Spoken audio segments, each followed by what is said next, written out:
इबादत खाना है उन लोगों का जो शंख से खूबसूरत आवाज पैदा करते हैं। यह सचमुच हिंदुस्तान का काबा है।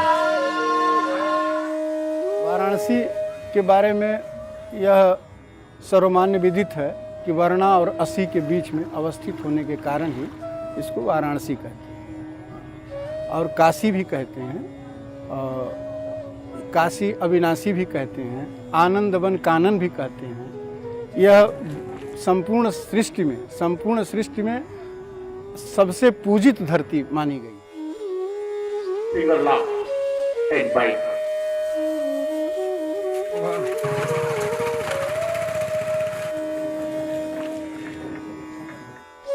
बनारस को सनातन धर्म की राजधानी कहा जाता है, लेकिन इस शहर का जितना गहरा नाता हिंदू धर्म से है, उतना ही गहरा नाता बौद्ध धर्म से भी है, जिसका प्रमुख उदाहरण बनारस के दक्षिण में स्थित सारनाथ का यह मूलगंध कुटी विहार मंदिर है।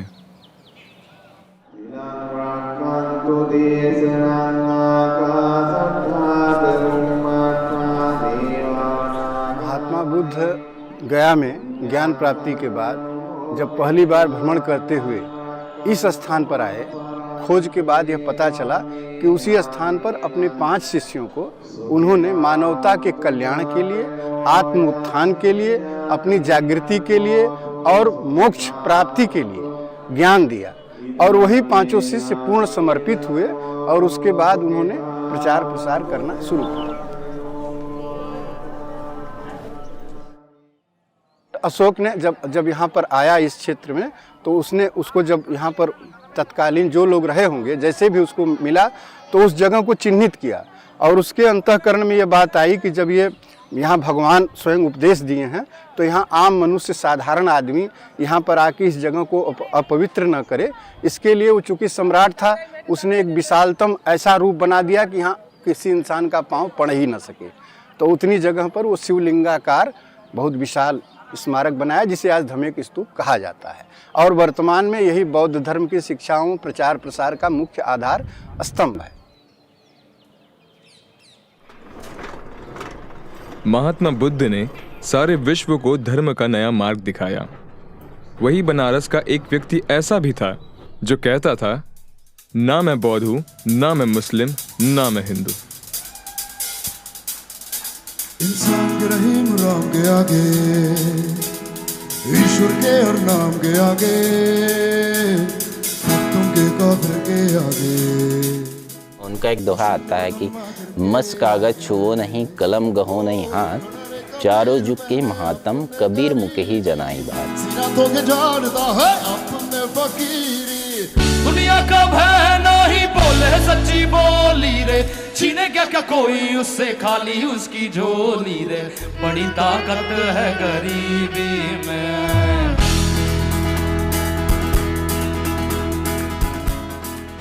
कबीर साहब यहाँ से 6 किलोमीटर दूर लहरतारा नामक स्थल पे पाए गए थे। वहाँ पे बहुत सारी इनकी किंवदंतियाँ हैं। कुछ लोग बोलते हैं कि वे लहरतारा नामक स्थान पर एक तालाब के अंदर कमल के पत्ते पर एक बालक के रूप में मिले नीरू और नीमा नामक जुलाहे को। वहीं से उनके जीवन की कथा प्रारंभ होती है। नीरू और नीमा कबीर चौरा नामक मोहल्ले में एक सामान्य स्थिति में एक सामान्य झोपड़ी में रहते थे और कपड़ा बुनने का उनका कारोबार था।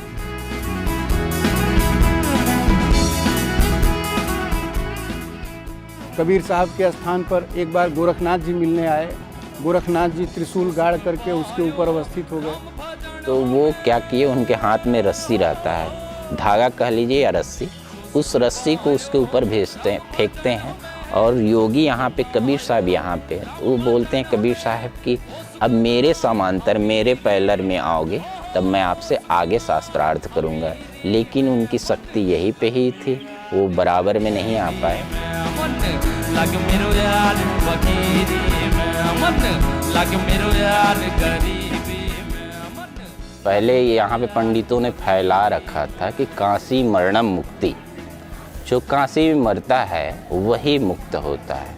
और उन्होंने कहा कि जो कबीरा काशी में रहे तो रामायण कौन नहीं हो। तो जा कर के मगहर में इस परंपरा को भी उन्होंने तोड़ा। तो कबीर साहब एक तरह से कई परंपराओं को, जो जड़वत परंपराएं थी जैसे मूर्ति पूजा आदि, इन सबों का भी उन्होंने विरोध किया। एक प्रकार से उन्होंने क्रांतिकारी आंदोलन भी चलाया उन्होंने अपने जीवन काल में। मन लग मेरो यार गरीबी में मन, लग मेरो यार फकीरी। कबीर काशी मरणम मुक्ति को तोड़ने के लिए अवध चले गए थे, लेकिन काशी का यह मुक्ति भवन आज भी काशी मरणम मुक्ति को जोड़े रखे हुए है। आज भी यह लोग वृद्ध अवस्था में अपनी अंतिम दिन बिताते हैं। इनकी काशी पर श्रद्धा आज भी है। लेकिन एक समय ऐसा भी था जब विदेशी आक्रमणकारियों की वजह से सनातन धर्म अपनी पहचान खो रहा था। तब एक राम भक्त ने संस्कृत में रचित वाल्मीकि रामायण को अवधी में लिखकर उसे जन जन तक पहुंचाया। श्री राम श्री राम श्री राम श्री राम श्री रामचंद्र कृपाल भज मन। गोस्वामी तुलसीदास जी पहले वो चित्रकूट के रहने वाले थे। एक ब्राह्मण परिवार में जन्म हुआ था और एक ब्राह्मण कन्या से उनकी शादी होनी थी, रत्नावली। शादी हो भी गई कम उम्र में। रत्नावली से वो बहुत आसक्त थे और एक दिन रत्नावली अपने मायके चली गई थी। ये उनसे मिलने के लिए, जैसा सर्वविदित कहानी है, ये सांप लटका हुआ था, उसको रस्सी समझ करके उसके घर में चले गए। और रत्नावली के जगने पर रत्नावली ने जब यह दृश्य देखा तो उसने कहा कि अस्थि चर्ममय देह मम तामह ऐसी प्रीति, ऐसी जौ रघुनाथ में होति न तौ भवीर। कौशल चंद दशरथ नंदन सिर मुकुट कुंडल तिलक चारा। गोस्वामी तुलसीदास जी की काशी में जब तक रहे उनकी विशेषता यह भी एक रही कि वे काशी नगरी में इस पार, गंगा के जिस पार हम लोग बैठे हुए हैं, इस तरफ उन्होंने कभी शौच और पेशाब नहीं किया। वो एक नाव रखे थे अपने पास और उस नाव से बाढ़ कितना हो, गंगा कितना हो विशाल पानी दूर तक चला जाता था। वे रात में भी अपने से अकेले नाव खेकर जाते थे और उस पार जाकर लघु शंका करते थे और शौच आदि करते थे। इस तरह का संत, काशी को मर्यादा देने वाला, हमारी समझ से कोई दूसरा कोई ऐसा अभी तक उल्लेख नहीं आया। तुलसी भवानी पूज्य पुनि पुनि मुदित मन मंदिर चली।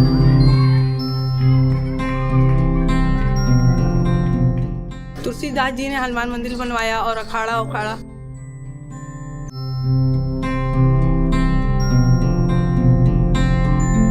जहाँ तुलसीदास की भक्ति शांत और विनम्र थी, वही भक्ति का एक दूसरा रूप भी है जिसे अंधकार की भक्ति कहा जाता है और जिसका पूजा स्थल शमशान को माना जाता है।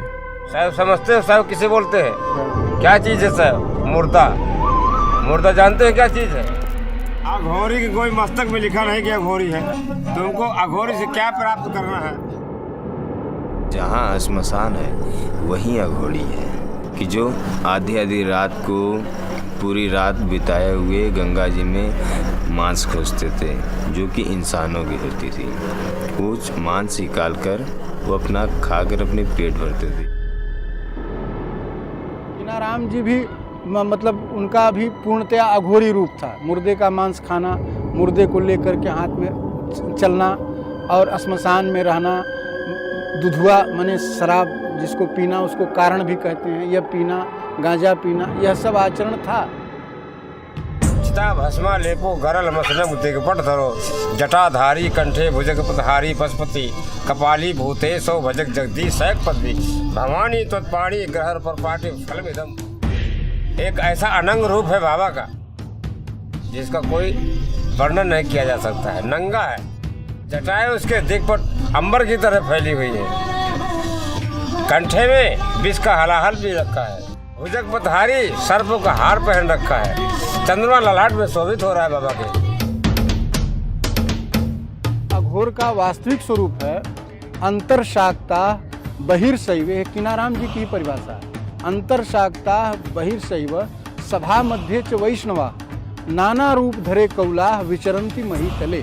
वास्तविक अघोरी वही है जो अंतःकरण में शिव का उपासक हो, शक्ति का उपासक हो, आचरण जिसके शैव जैसा हो, अड़भंगी हो, गांजा पीता हो, दारू पीता हो, भस्मी लपेटे हो, यह भी हो सकता है। बाह्य आचरण अंतःकरण में दुर्गा काली शक्ति की उपासना करता हो, उनका उपासक हो, आदि शक्ति का शैव जैसा आचरण हो। लेकिन सभा के मध्य में, समाज के मध्य में वो जब व्यक्ति जाए, वह साधक जाए, तो उसे वैष्णवाचार एक मर्यादित रूप में होना चाहिए। ये इसी परंपरा को लेकर बाबा कीनाराम चले और आज उनकी परंपरा के लोग इसी परंपरा का पालन करते हैं।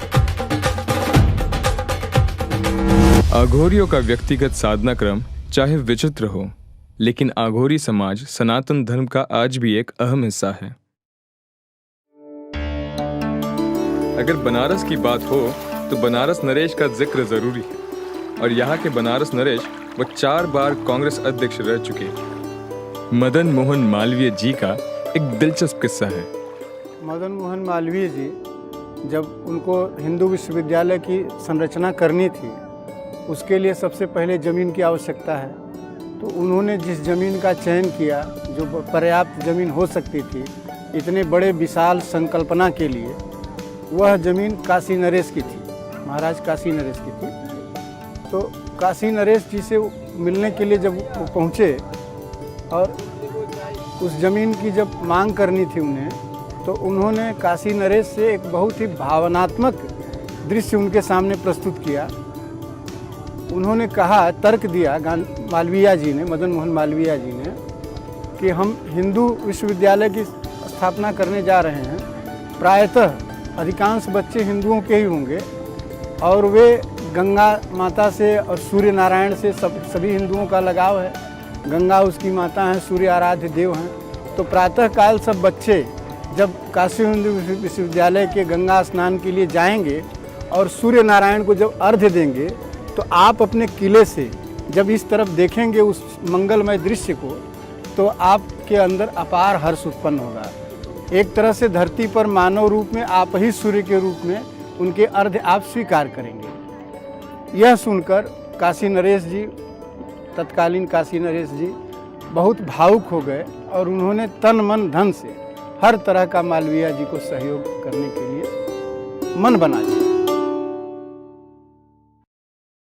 बनारस की कहानी बनारसी पान के बिना अधूरी है, और बनारसी पान के बाद अगर इस शहर में कुछ मशहूर है तो यहाँ के दशाश्वमेध घाट की गंगा आरती।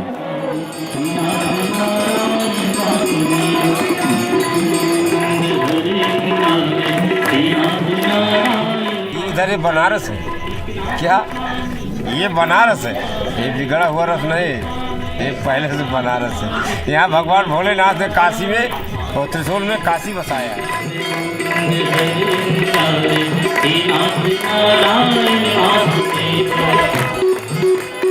हिंदू की वास्तविक परिभाषा यही है कि जो हीन विचारों से दूर हो और हिंसा या दूषिते चित्तम, जिसके चित्त में कभी किसी प्रकार की किसी के लिए भी कोई हिंसा न हो।